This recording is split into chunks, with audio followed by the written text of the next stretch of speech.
Timnas bakal hadapi Jepang pada 10 Juni mendatang. Lalu apa yang harus disiapkan Patrick Kluivert dan tim asuhannya?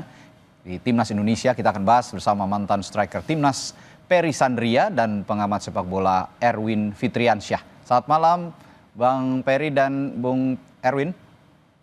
Selamat malam. Selamat malam Rendy, selamat malam Kompas TV. Selamat malam nomor punggung 8 di Bandung Raya.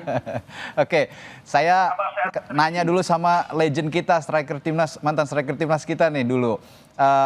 Bung Perry, saya lihat dari POV-nya striker aja dulu nih ya. Bung Perry kan dulu bermain sebagai penyerang. Kalau lihat performanya Oleh semalam gimana Bung Perry? Performa semalam kita lihat Oleh, dia kombinasi dengan Ricky Kambuaya, dengan Egy Maulana. Kayaknya sudah mulai chemistry-nya sudah mulai agak ketemu. Dan Oleh sendiri kemarin juga memperlihatkan dia punya kualitas benar-benar pemain yang ya di kelas Liga Eropa lah kalau saya bilang ya. Kemarin dia juga bisa memperlihatkan secara main skill individunya, dua sentuhan bermain dengan Egy itu sangat-sangat menarik sekali ya, memperdaya pemain-pemain pertahanan dari Cina sendiri. Kemarin juga pemain-pemain dari belakang Cina kewalahan ya untuk jaga Oleh dan Egy maupun Ricky Kambuaya. Oke. Jadi kalau lihat pertandingan semalam kehilangan Lino, ada Egy gitu ya. Jadi ada pelapis yang sama bagusnya begitu dan chemistry sudah terbangun ya. Bung Perry. Sekarang kita lihat untuk kualitas Egy maupun Ricky Kambuaya untuk menggantikan seorang Marcelino ini sudah ketemu nih. Tadi sebelumnya kan masih dicari-cari siapa ini benar-benar Oleh. Kata Egy dan Oleh ini sudah mulai dapat chemistry-nya. Mungkin selama di pelatihan di Bali mereka sudah ada berkomunikasi bagaimana cara bermain untuk melawan Cina. Tapi kayaknya kemarin juga ya meskipun chemistry sudah mulai terbangun, aliran bola dari lini tengah tuh saya melihatnya dalam tanda kutip ya kurang memanjakan Oleh lah di lini depan. Karena Oleh juga harus bergerak agak ke belakang begitu ya, menjemput bola untuk sama-sama membangun skema penyerangan. Idealnya ya kita tahu lah ya kalau lawan Jepang ya kita tahu semua ini mereka adalah tim bagus meskipun katanya nanti akan bermain dengan tim lapis kedua karena kemarin juga melawan Australia saya melihat kekalahan mereka 1-0 melawan Australia ini tim lapis kedua semua gitu. Nah, bagaimana apa yang perlu dievaluasi sebenarnya untuk aliran bola dari lini tengah ke depan, Bung Perry? Alam yang saya lihat memang terus terang untuk aliran dari bola-bola belakang untuk ke depan untuk memanjakan biasanya nih Tom Haye ini biasanya kan dia seorang kreator. Malam saya lihat dia tidak begitu kerja banyak gitu ya. Karena juga tekanan dari pemain Cina, mereka juga udah tahu pelatih dari Cina sendiri ini harus dimatikan di lini tengah karena sang kreator harus dimatikan karena Tom Haye ini dia orangnya pinter membaca pada saat dia mendapat bola siapa yang harus diberikan Oleh atau Egy atau Ricky Kambuaya kan. Biasanya dia bermain Tom Haye ini dia fokusnya ke Oleh dengan Ferdinand gitu. Jadi sekarang Ferdinand. Tom Haye bingung ini ke Ricky Kambuaya atau Egy. Karena pemain dua belakang dari Cina ini terus tempel ketat pressing ya selalu melakukan pressing, man to man marking. Saya lihat mereka Ricky Kambuaya dan Egy selalu diapit oleh setidaknya dua pemain Tiongkok semalam saya melihat. Kalau dari Bung Erwin ada catatan soal pertandingan tadi malam terutama performa lini tengah kita dan juga lini depan. Oke, kalau di lini tengah kan Tom Haye sama Joe Pelupessy menjadi duet yang kelihatan dominan ya. Kerjasama mereka berdua ini sudah sangat solid ya.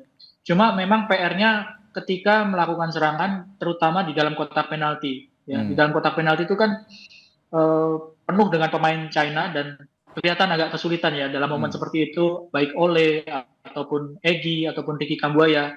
Di beberapa momen tiga pemain ini memang kelihatan cukup cair kerjasamanya. Tapi itu di luar kotak penalti. Tapi ketika masuk ke dalam kotak penalti, menghadapi situasi pertahanan China yang banyak orang di dalam situ. Nah, tantangannya di situ karena beberapa kali justru umpan-umpan di dalam kotak penalti ini yang akhirnya terbuang percuma dan nggak bisa cetak gol lewat open play. Ini sih PR-nya sih. Kalau saya lihat umpan-umpan di kotak penalti selain minim begitu ya, agak sedikit kreativitas juga melakukan crossing. Padahal saya melihat postur-postur pemain kita yang sekarang mayoritas sudah bermain di liga-liga Eropa, di Belanda gitu ya, ini kan punya postur yang cukup tinggi sebenarnya. Pun kalau kita nanti menghadapi Jepang sebenarnya ya kurang lebih akan sama begitu. Bagaimana kira-kira peluang kita mencetak gol ataupun menciptakan peluang dari bola-bola crossing yang tinggi yang bisa dieksekusi lewat heading, Bung Erwin? Ya, akurasi passing itu yang menjadi PR ya. Entah itu passingnya itu passing bola datar atau bola tinggi. Semalam kan kelihatan beberapa kali crossing sempat dilakukan baik dari kiri maupun dari kanan gitu ya. Tapi nggak ada satupun yang bisa benar-benar menyambut crossing yang dilepaskan dari sektor sayap. Jadi saya pikir soal chemistry terutama di dalam kotak penalti, bagaimana crossing dilakukan, pergerakan lawannya, kawannya di mana, penjagaan lawannya di mana. Nah, ini yang menurut saya harus lebih bisa diperbaiki lagi sih. PR-nya masih di situ ya, terutama ketika menyerang. Baik, saya balik ke Bung Peri. Bung Peri, Anda dulu sebagai penggawa timnas pernah juga pasti menghadapi tim-tim di Timur Tengah ya. Karena ini saya bicara agak ke depan. Karena calon lawan kita kemungkinan besar nanti di babak keempat itu ada 4 negara Timur Tengah. Qatar, Oman, Uni Emirat Arab, dan juga satu lagi kalau saya tidak salah Qatar. Irak. Ya ini pokoknya ada 4 Irak. Ya nanti. Antara Palestina atau saya lupa satu lagi. Oh ya ini ada Uni Emirat Arab, Qatar, Irak, Oman, dan Palestina. Seperti yang tampak di layar kaca. Nah Bung Peri, Anda punya catatan tim-tim Timur Tengah ini gimana sih cara ngadepinnya biasanya? Ya bagus ya. Rata-rata tim dari Timur Tengah ini dia punya pressure, yang punya tekanan tinggi dan bermain cepat. Nah ini juga kita harus bisa antisipasi. Dan juga mereka juga punya fisik juga bagus. Yang saya mungkin perkiraan saya kita bisa ketemu dengan Uni Emirat Arab ataupun Oman. Oman, ya. Dua tim inilah dua tim kalau dikatakan di Asia ini tim raksasa saya bilang ya. Nah, tim ini memang satu pesan saya ini dua tim ini punya pressure yang benar-benar begitu tinggi gitu. Jadi yang harus kita waspadai oleh pelatih Kluivert, inilah jalan salah satunya. Terutama kita juga harus menempa lagi fisik kita harus lebih bagus lagi untuk melawan mereka. Gitu. Dan sepertinya kita juga punya pengalaman menghadapi Arab Saudi dan Bahrain dan kita sukses melawan mereka, bisa meredam serangan-serangan maupun juga bahkan bisa mencetak gol, bahkan menciptakan kemenangan ya, Bung Peri ya. Dan bukan tidak mungkin nanti di babak keempat ada peluang yang baik. Saya rasa tidak jauh beda kita melawan Arab dan Bahrain. Mungkin kualitasnya lebih sedikit di atas Uni Emirat Arab dan Oman. Ini yang kepercayaan diri yang juga harus kita pupuk bersama, bahwa kita punya pengalaman positif menghadapi tim-tim Timur Tengah di kualifikasi, terutama Arab Saudi dan Bahrain kemarin. Kembali ke Bung Erwin. Bung Erwin, kalau nanti peluang kita di babak keempat, ya kalau saya akan tetap tampilkan juga nanti posisi kita di klasmen sementara grup C begitu ya. Ini sekarang kita berada di posisi keempat dengan poin 12. Tentu saja Jepang sudah lolos ya meskipun kemarin kalah karena mereka main dengan lapis kedua. Australia kemarin memetik kemenangan 3 poin sehingga menambah 3 poin menjadi 16. Arab Saudi memetik kemenangan juga melawan Bahrain kemarin sehingga bertambah 3 poin menjadi 13. Dan ini dipastikan ya kita tidak bisa lolos langsung, harus menghadapi babak keempat ya. Indonesia berada di posisi keempat. Arab Saudi dan Indonesia ini akan melakoni babak keempat. Peluangnya bagaimana melawan 5 tim yang tadi sudah saya sebutkan, Bung Erwin? Kalau secara teknis, Indonesia itu kan sudah menghadapi tim-tim papan atas Asia ya. Jepang meskipun kalah ya. Australia sudah bisa menahan imbang Australia meskipun kalah juga di kandang Australia. Tapi Indonesia sudah pernah menang lawan Bahrain, menang lawan Arab Saudi. Secara teknis Indonesia sudah punya pengalaman dan sudah bisa membuktikan bahwa tim Indonesia ini bisa menang gitu lawan Arab Saudi bahkan.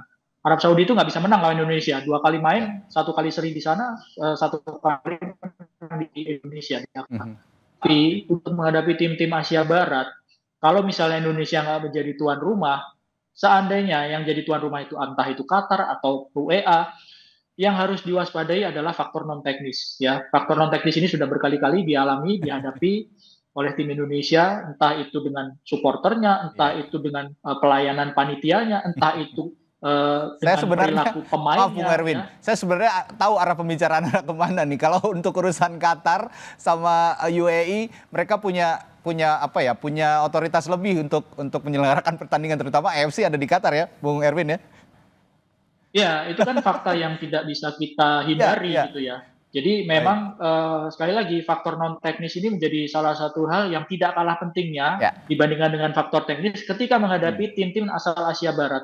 Secara teknis Indonesia nggak masalah, maksudnya sudah pernah teruji gitu ya, di pertandingan di babak ketiga ini. Tapi secara non teknis harus lebih kuat lagi, harus lebih bisa lagi antisipasinya seperti apa ketika menghadapi situasi yang merugikan.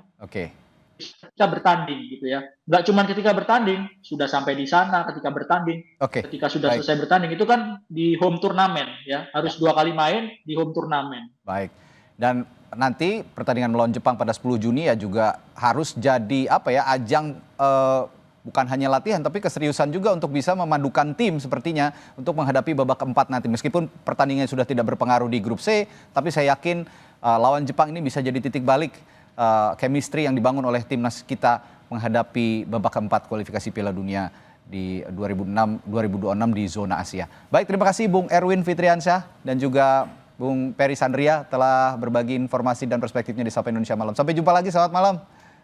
Selamat malam Bung Adit. Terima kasih.